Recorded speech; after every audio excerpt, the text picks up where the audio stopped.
a retired neurologist. How's that? Is that better? Okay. I'm Dr. Schafer. I'm a retired neurologist and have spent quite a few years in the field of stroke, especially as it was evolving here in Sacramento. So in this program, a lot of people here have had heart attacks, and that's the reason why a lot of people are here. And some have had strokes. And stroke and heart attack are kind of cousins. And so we'll talk today about stroke. Uh, if I can figure out how to advance this.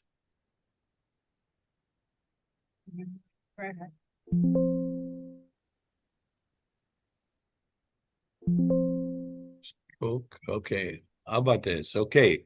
So heart attack is the leading cause of death in this country. About 14 million people are alive who have had a heart attack.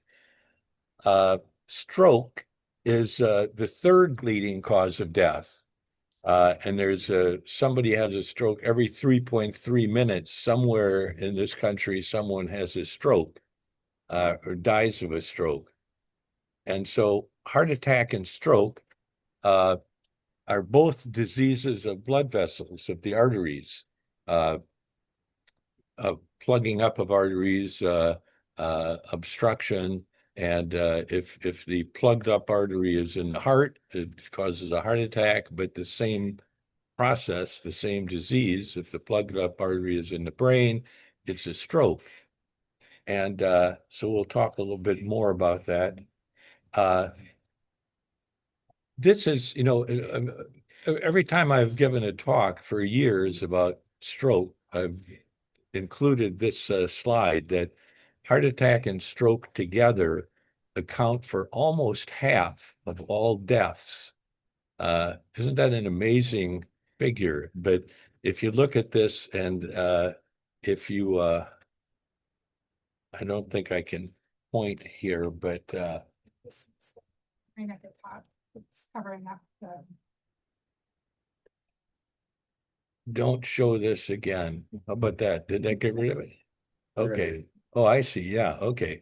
So if you look at all of these, if you put cancer and all other causes in each of these blocks on top of one another, it's just barely above the incidence of heart attack and stroke. Uh, Heart attack and stroke affect gender differently. This is a graph. These are some older figures from about from 2003, but the blue line shows that in men, the rate of strokes has actually gone down through the years, whereas in women, it's stayed the same or even gone up a little bit. And age-wise, stroke can occur at any age. Young people, even kids, can have strokes, but it certainly gets much more common with age. And so above 75 years of age here in this graph is the highest. And it's interesting that women are the blue uh, are less than men up until 50s or 60s when women become more common than men. So strokes can affect any age and either gender. So what is a stroke or what kind of strokes are there? So ischemic stroke, ischemia means not enough blood. So an ischemic stroke is a blockage of a blood vessel in the brain. Uh, and unlike heart attacks, where that's the main and the exclusive cause of heart attacks is a plugged up blood vessel. In the brain, not only can there be plugged up blood vessels, but there can be broken blood vessels. So cerebral hemorrhage or brain hemorrhage is less common, but another form of stroke. And then even if we talk about uh, ischemic strokes, the plugged up blood vessels, there are a lot of different variations. There are plugged up large arteries or smaller arteries or emboli, a blood clot that gets generated from somewhere else and gets carried up to the brain. Uh, and so we've got some animations here that look at these. Let's see if on this computer I can get this baby to go. Uh, maybe, yeah, there we are. So you can see the rich network of arteries here. And on this view, the you can see uh, these are the carotid arteries. There's four arteries that carry up all the blood to the brain, and the carotid arteries are up in the front here. You can actually feel the pulsation in your neck here, but don't press too hard because if you push on your carotid artery, it can actually affect your heart rate or rhythm. And then the vertebral arteries go up to the back of the brain, and they're embedded in the spine, so you can't feel them.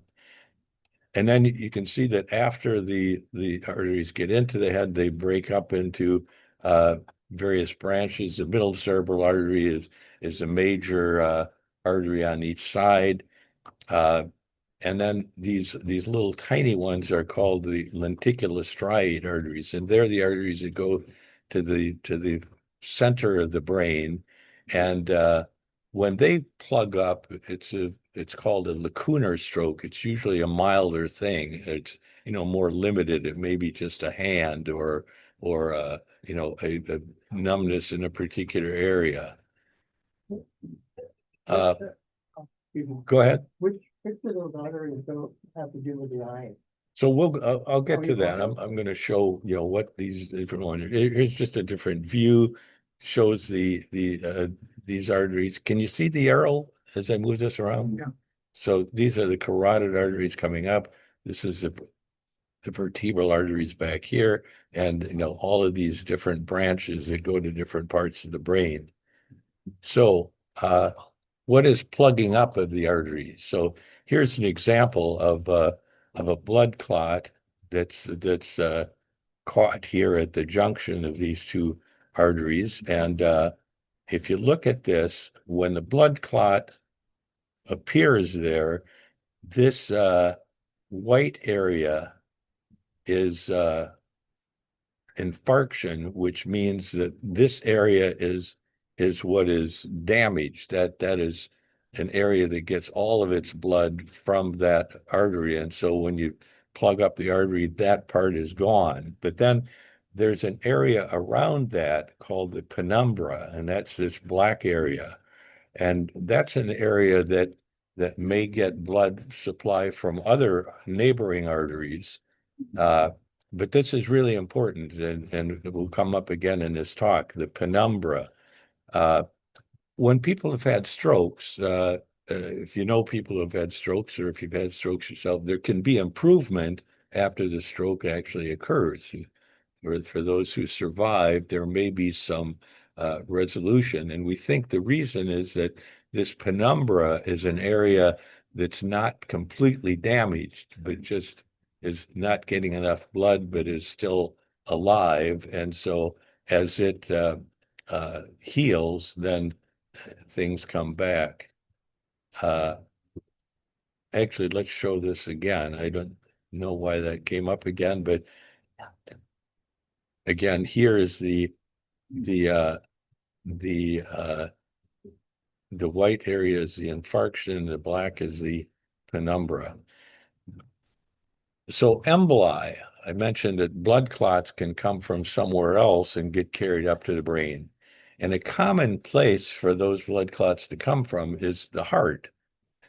In atrial fibrillation, the heart normally pumps rhythmically and strong, and the ventricles, push the blood out. But in atrial fibrillation, the atria, which are the upper chambers of the heart, are just sort of fluttering and they're not pumping. And as a result, blood clots may uh, build up. You can see that this is just sort of fluttering. If you watch it long enough, you can tell that. And then here's a blood clot that's forming in the atria, and it breaks loose and gets carried up to through these arteries to the brain, and and then it can plug off, one of the major arteries to the brain, and this dark area shows that that whole half of the brain is deprived of blood. If you have atrial fibrillation, you're probably on a blood thinning medicine like Coumadin or Xarelto or Eliquis, that are medicines that thin the blood and make it a lot less likely that blood clot will form. Let me get right direction here. Going the wrong way. Here we go. So then a hemorrhagic stroke is a ruptured blood vessel, and aneurysm is the most common cause. An aneurysm is like a bubble on the side of an artery, and arteries have very high pressure in them. And if you've ever seen an inner tube in the past, not anymore these days, but inner tubes that have a bubble on the side of it, that's like an aneurysm, or there can be malformations in the brain. And so here an example, this is a ruptured aneurysm. So then the question you were asking of, what's affected, and it depends on, what part of the brain is deprived of its blood supply. In the middle of the brain, there is an area, a motor strip that runs from the top of the brain down to the side, and the representation of the body is kind of upside down. So the leg up at the top, and then the body and the arm, and then the hand, and so any of these areas, if they're affected, if they're part of the area that's deprived of blood, then that part of the body is lost. And right behind this is the sensory area, or here, so you can lose the motor function or the sensation. And then vision is in the back area of the brain, and reading, ability to read and ability to speak, these are all different parts of the brain. So the signs of a stroke: sudden weakness or numbness of the face, arm, or leg, especially on one side of the body. Sudden confusion, trouble speaking or understanding. Aphasia is when a stroke affects the speech area, and people, when they try to talk, the gibberish comes out. Or has anyone ever experienced that in themselves or someone else? That happened. He was talking to his wife, and she was saying, "You're not making any sense." And so he got angry and got louder, but he was just like babbling. Right. She's like, no, you can't understand. So they finally stopped someone else, and he talked to them, and if they couldn't understand him, he finally realized he was. Exactly. And the person who's having it may not realize that they're not speaking or understanding. Troubles seeing can affect vision in one or both eyes. Sudden trouble walking, dizziness, loss of balance or coordination. And then with a hemorrhage, it would be a sudden severe headache, worst headache you've ever had. And the effect of the stroke in the brain affects the other side of the body. So in the right side of the brain, if the plugged up blood vessels are in the right side, it would cause paralysis and loss of feeling on the left side of the body. And conversely, if it's the left side of the brain, affects the right side of the body. The speech area that causes aphasia is in the left side of the brain in most people, and even in left-handed people, it's still in the left hemisphere. What about TIAs? People think of TIAs as like a small stroke or a minor stroke, but actually the definition of a TIA is that it's transient, that it's just a temporary stroke. And by definition, that means that it clears completely within 24 hours or less. Although most TIAs last, minutes or hours. And uh, and they occur when blood flow to the brain is temporarily interrupted. That picture that we showed of the embolus getting carried up, or that animation there of the thrombus. I mean, it's possible that that blood clot can break up and wash away, uh, and so the normal function then comes back again. So that's what a TIA is. Uh,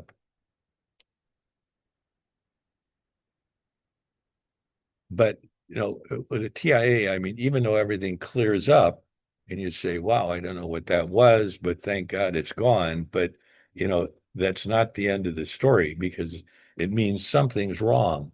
It may be a narrow carotid artery. Uh, Narrowing the carotid arteries in the neck from atherosclerosis can break off little clots. And so it means that something's wrong. And the person who's had a TIA is 9.5 times more likely to have a stroke. So let's talk about treatment of heart attacks and strokes. Uh, the How do you recognize a TIA? How do you recognize a TIA? So it would be the same symptoms that we mentioned for a stroke: numbness or weakness on half the body, or difficulty walking, or difficulty speaking, but it clears up. Goes away. So it's the same symptoms as a stroke, but it's just that they're temporary. Stroke is a medical emergency, and in a few minutes you'll see why it's so important to get uh, treatment quickly. So if you have a stroke, or if somebody you're with, your family has a stroke, call 911, call the ambulance. Don't get in the car and drive to the emergency room. I mean, thinking, well, this is a mild stroke.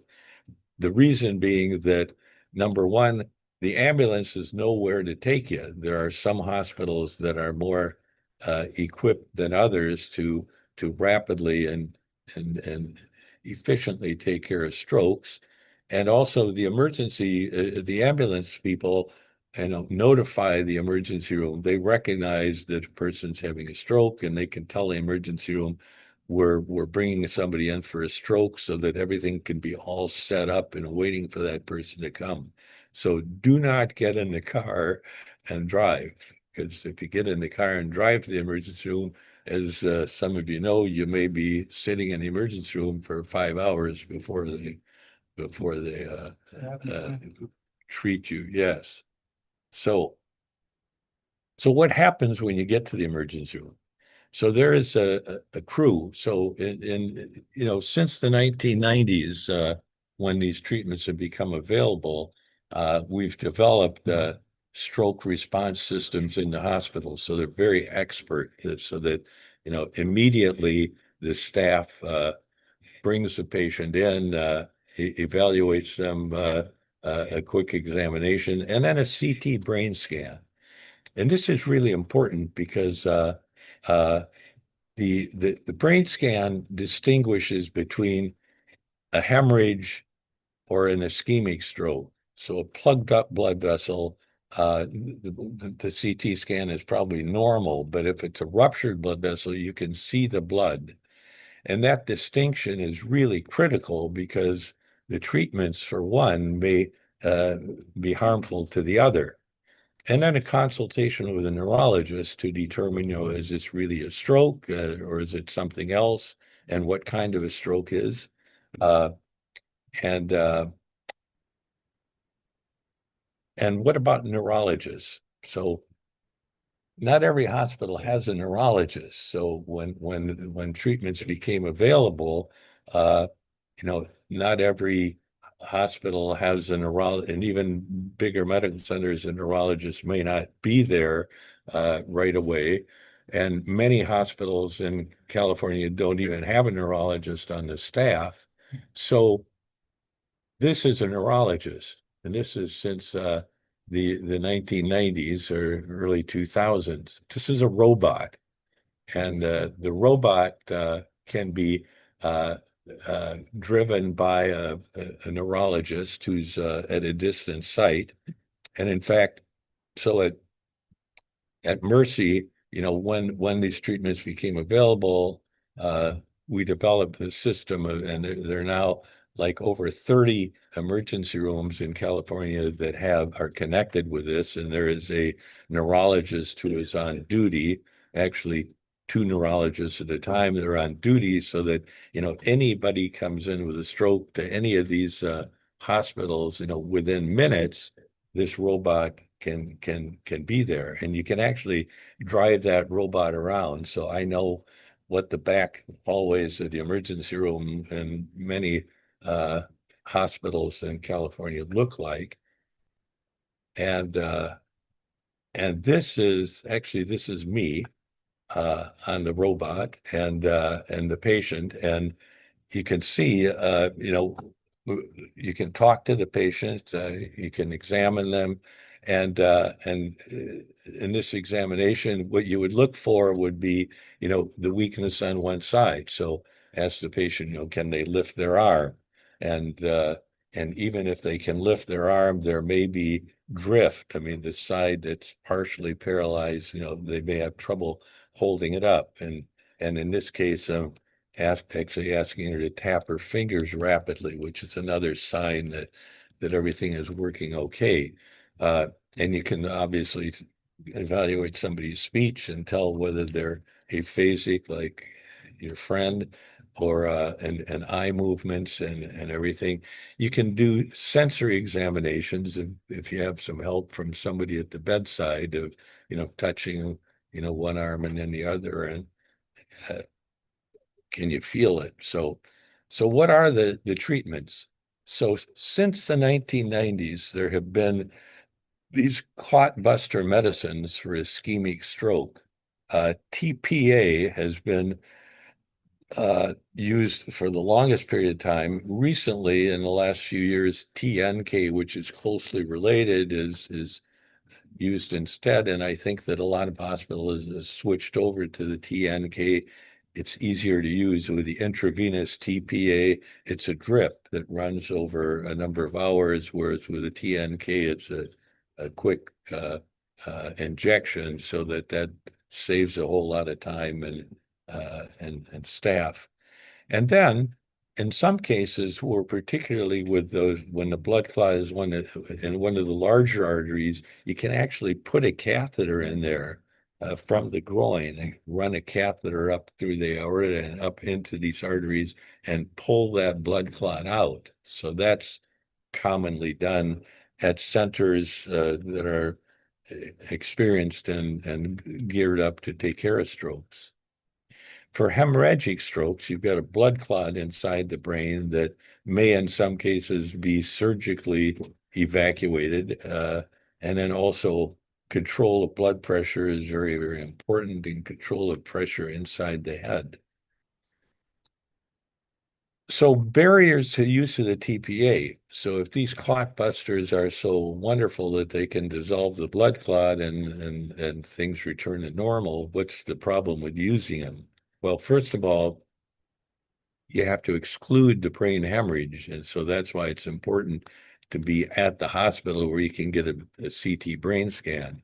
Now, it's even been proposed that there's smaller CT scans that may fit in an ambulance. So the ambulance pulls up to your door, you get the scan right away, and you can know even before you're at the hospital whether to, give it an injection of the TPA. Verify that it's a stroke. I mean, there are a lot of other things, migraine headaches or things that may be mistaken for stroke.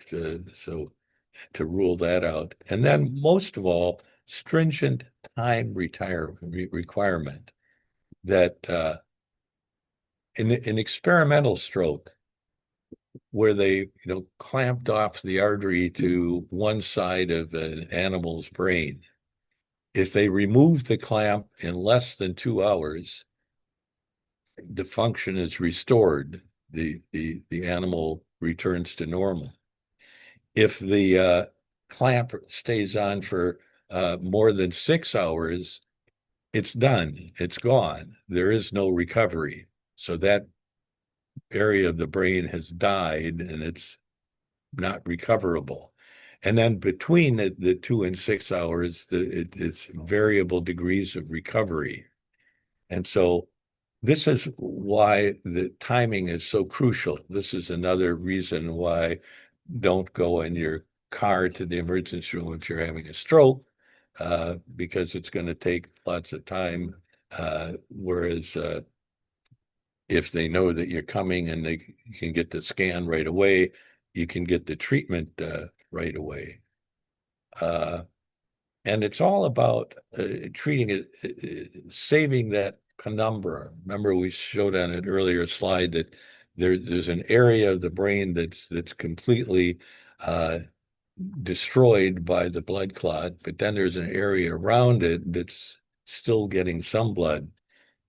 Here's a scan. I don't know, can you see this very well? That on the left-hand side, this is an acute stroke, and this purple area is the area that is dead, that's gone. There's no blood flow to this area. The green over here is an area, this is actually a measure of the time for the blood to flow to that area. And so you can see that this area is not getting as much blood flow as it should or as rapidly as it should. So this particularly is the area that can be uh, most responsive to that TPA, to the stuff that dissolves the blood clot and restores the blood flow and maybe spares all of this area, if not the area of the original stroke. This is also helpful. Wake up stroke has always been a problem because strokes not uncommonly occur during the sleep. So somebody wakes up in the morning and they're paralyzed on half their body. So how do you know when you're timing it how long ago it was? And you may not know. If the person was awake an hour earlier and went to the bathroom, then you know that things were okay then. But uh, that information is not always available. So this kind of test can be helpful in that situation, that even if you don't know the time on the clock that occurred, you can see uh, the areas of the brain that have had uh, damage. Prevention of heart attacks and strokes. So preventing ischemic strokes. So if somebody has, you know, a anticoagulants like warfarin, aspirin, the other medicines we mentioned may reduce the chance of having a stroke in people who have a known cause like atrial fibrillation. If there's narrowing of a carotid artery, that artery can be operated on, and angioplasty and stents. So stent is can be placed in that carotid artery to open it up and let the blood flow. In hemorrhagic strokes, uh, the aneurysm that has ruptured, if the person recovers or survives it, there's risk of it re-rupturing, and you can actually again put a wire up into that area and release uh, materials, like metal filings or coils that will fill up that aneurysm and prevent it from bleeding again. So then, all of this stuff you've heard before in this setting here with uh, cardiovascular rehab. So age, the risk of a stroke doubles for each decade after 55 years. Males still have more than females across the board, although we saw that changes with age. Hereditary, stroke among first-degree relatives, and maternal death from stroke.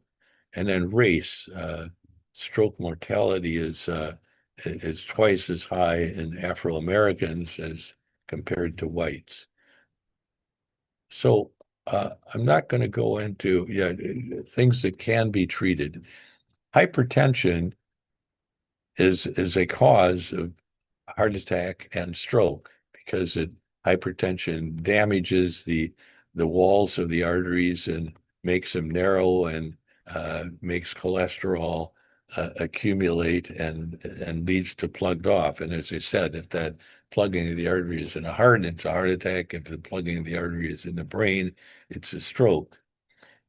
Cigarette smoking and increases risk of stroke. And as we said, transient ischemic attacks, 9.5 times more likely to have a stroke.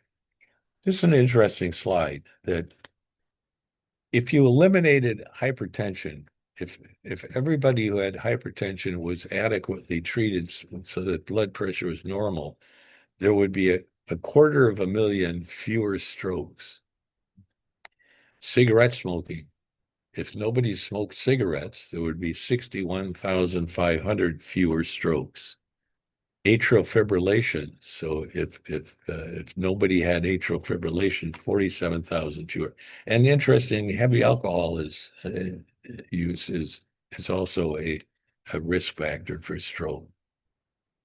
So I've eliminated all the slides that show what's the best diet and what's the exercise and all of the things, because that's what we live here for, right? I mean, you're already expert in that, and so I won't go into that.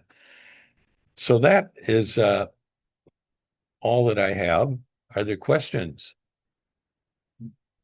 The way it goes, you're better off drinking this. Interesting. The deal with alcohol is interesting that for a long time it was said that people who have a small amount of alcohol every day, like 1 or 2 glasses of wine, are less likely to have a stroke or a heart attack than people who have who don't consume any alcohol at all. But then as the intake goes up, so does the risk. But then when people started in more recent years looking at that data, they realized that in the groups that were studied, that the groups that had 1 or 2 glasses of wine a day were like healthy people and affluent people who were exercising and things. There were probably other reasons why they were having fewer strokes and heart attacks and not because they were drinking the alcohol. So it's interesting. And the latest information about alcohol says none is best. So, Yes. Yeah, I had a TIA a few years ago and I knew I was having one because where I worked, there were signs all over the place of all the, right. Suddenly I got numb. My hand, I was at my computer. I couldn't use my hands. I couldn't talk. I went in to tell my husband and I couldn't tell him because I couldn't talk. I couldn't write anything down. Yeah. I just had to wait because I don't drive, which I wouldn't have done anyway. So I had to wait for about an hour. I finally got my voice back. And, hey, I just had a stroke. But so what do you do? I mean, I guess, how do you? So the best thing would have been to call the ambulance and get you to the hospital. I couldn't talk and You were alone. Yeah, you were alone. No, I was with my husband, but I couldn't tell him what was going on because I couldn't talk and I couldn't move my voice. So the best thing would have been for him to recognize what was happening. But if it happens again, Everybody around you knows what those. yeah, symptoms that's true. That's exactly right. That it's not just for you, but Yeah, so that was fortunate that it went away. The headache fib and I was on blood thinner, but then after an hour, it's fine. Yeah. And by the time I called my doctors, it would go to the emergency room. But I think that was, So one of my favorite stories when I've given these stroke talks before is this is for real. A patient of mine said, I was at home and in the early afternoon, I kind of lost function in my right hand, and I didn't know what to do, but my wife was out shopping, and so when she came home, I told her, and then the two of them talked and decided to, give it a little more time and see what happens, and things weren't getting any better. So the wife said, so I decided I would call the insurance company and ask them whether it was okay to go to the emergency room. And and eventually they got hooked up with the doctor who was on call for their regular doctor, who didn't want to be bothered and said, take a couple of aspirin and go to bed and call your doctor in the morning. And in the morning he was paralyzed on half of his body. So, a good example of why you need to call 911 and get there fast. So you were fortunate. and yeah, I felt very fortunate. But then did you have some evaluation afterwards that Came up, uh-huh. doctor showed me the little gray area of my brain. Hmm. And he showed me I had several others. So I had several strokes I didn't even know about. Yes, that can happen. Was that before you started the blood No. thinner? So that was even after you started blood thinning medicine. But I haven't had one since then that I know of. Good. Yeah. Yes, sure. Migraines, are they at higher risk for stroke? Possibly, yes. That's been known for a long time. The risk isn't huge, but migraine is a risk factor for stroke. Mm. Yeah, Not much you can do about that. no, there's not. Remember another patient who had had, visual migraine where he'd lose his vision for a while and then it would come back, and he was visiting his home in Norway and it was permanent, lost his vision and it never came back. And I have visual migraine, and so I always think about him whenever I have an episode. So in your chart, you showed that men's are declining as they're getting older. Is it because of they retire and there's less stress and because the treatment has gotten better? Because they're dying off. Because of the, I don't know the reason for that. and women's go up. Is that because their husbands retire and? Can you eat some of that for? I'll bet that's it. So the They got the good growth. speculation is that men's rate of heart attack is going down because they've retired, whereas women's rate of stroke and heart attack has gone up because their husbands have retired. That's good. Just a coincidence. Anybody else? Can you hear me on Zoom? Yes. Michael? The most educational thing I saw, strokes, and no with having a stroke. The neurologist who had a stroke speaking on TED Talks, and she described being able to, just not sensing that being able to interact with the body. So with being able to, a while later, be able to talk about what happened in the steps and that. And so that was really good for us in the environment.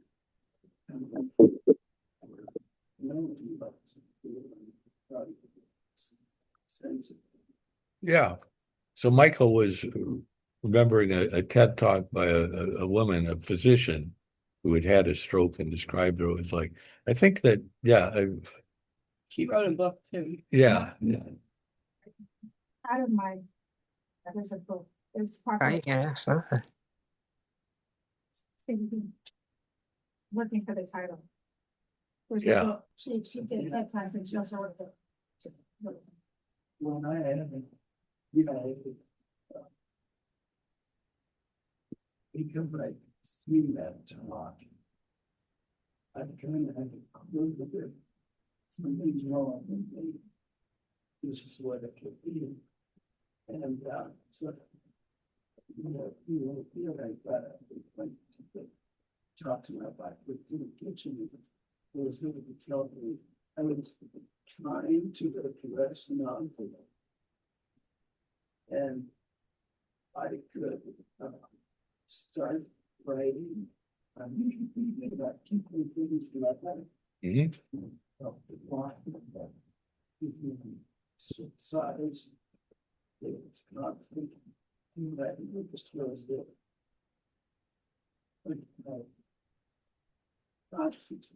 Looking down to the right.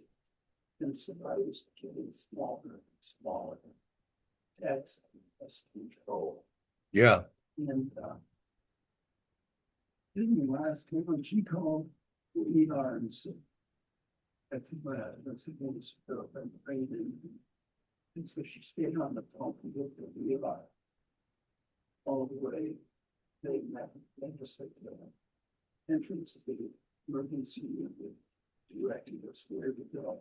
So for those of you on Zoom, yeah, Michael was describing his having the TIA or the stroke, and told his wife, and she called 911. I was afraid you were going to say that she said, "Don't bother me, I'm making dinner." But, but She put that. yeah. So at any rate, so that was the correct response to get you to the emergency room. Anybody else? Yes. Yes, no. Wondering if you had a frightening experience that could bring on a stroke. Probably not. No. Repeat that. Oh, yes, would a frightening experience or would emotional trauma cause a stroke? And I think there's a lot of speculation about that, but not generally accepted. I mean, if you look in the lists of things that are proven to be risk factors, it's not there. There are always those stories. So the book, My Stroke of Insight, 1996, Jill Bolt Taylor. My Stroke of Insight, Yeah, it's a brief- 1996, Jill Taylor. It says before TPA, but she's a brain scientist who had a stroke. She described what it felt like. And she also does TIA. Thank you, Rhonda. Anybody else? Yes. Hospitals capable of handling strokes. So actually, with the advent of the telemedicine, they are. But this is something that, so TPA was invented in 1995 was a big clinical trial nationwide, and Mercy Stroke Center was part of that trial. And so when it was shown to be effective, then it became routine for a hospital to do this. But as I mentioned, that you need a neurologist to be part of the team that decides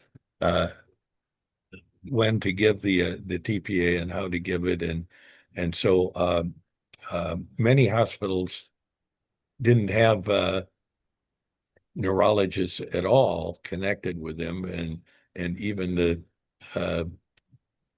medical centers here in Sacramento that the neurologist wasn't necessarily in the hospital. So that's how this whole telemedicine thing shot up, and it's been very, very effective. It's probably been responsible for treatment of a large number of strokes. And for those, I mentioned that another option is to remove the clot, with a wire. And that can be done and is commonly done by, telemedicine, and then you helicopter the patient to a center closest to them that can do that. Or Right. AFib and stroke related, and one, is it more prevalent with AFib? Yes. So AFib, like in that animation that we saw, blood clots can be generated in the heart when there's fibrillation, and then those blood clots break off and get carried to the brain. And that's why you're taking a blood thinner medicine. Anybody else?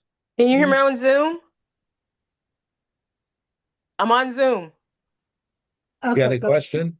I got two questions. One, why are African Americans more at risk for stroke? That's my first one. And my second one, I just had heart surgery, and my blood pressure it hasn't been 6 months yet, but my blood pressure goes up and down, up and down, up and down. So am I playing Russian roulette, or I need to talk to my doctor? So the second question, yes. Can everybody hear that? So blood pressure up and down, up and down. Yeah.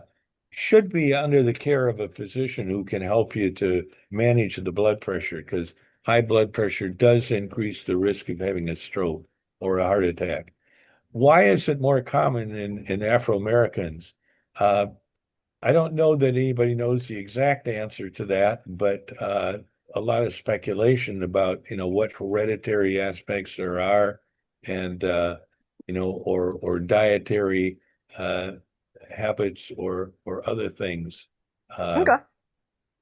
there are also, areas of the country like the Southeast in the United States has, higher incidence of heart attack and strokes than the rest.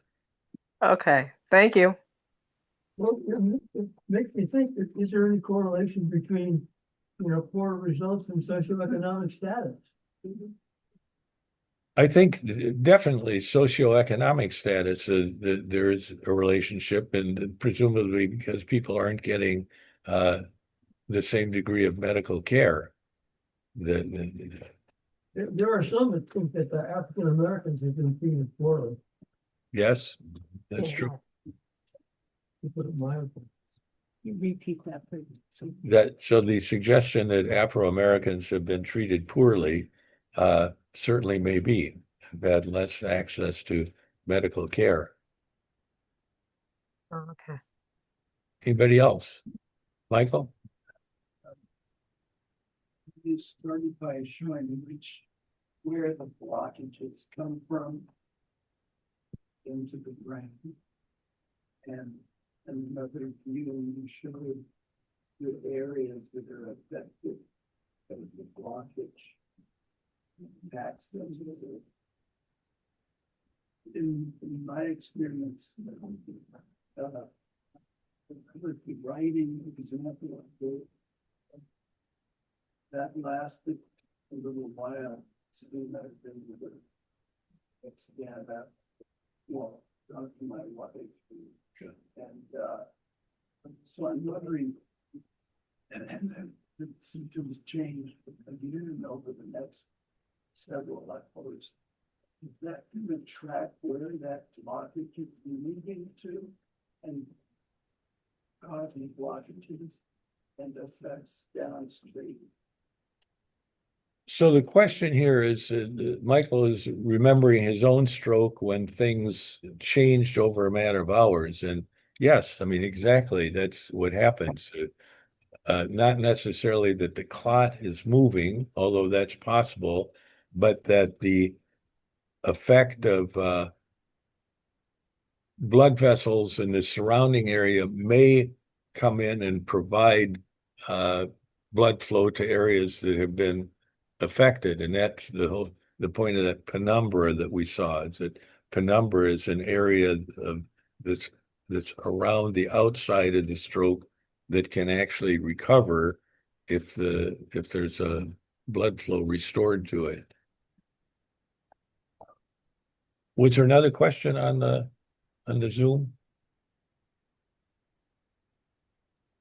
On one of the slides, you said that we got rid of like hypertension and smoking. Yes. Okay. Is the only way to get rid of, is there a way to get rid of hypertension, or does it just have to be managed as medication? Yeah, I think that's sort of uh hypothetical that if you didn't have hypertension, but I think the point of that slide is that people should manage their hypertension, right? That if you have hypertension, see a doctor, get on treatment to reduce the chances that you're going to have a heart attack or a stroke. Looks like you had a minute. Okay. Diet and exercise. Yep. There you go. Do animals get hypertension? I mean, if you have a gorilla who lives to 70 years old, does it have hypertension? So the question is whether animals have hypertension. I suspect they do. I don't know that for sure. I haven't thought about that or read about that. Well, not that you know of, but you don't know what they do when they're off in their communities, right? It's correlated with their contact with humans. Yes, probably. Okay, good. Does Well, Thank you. I hope that answers some questions. Thank you. Thank you. I want to ask.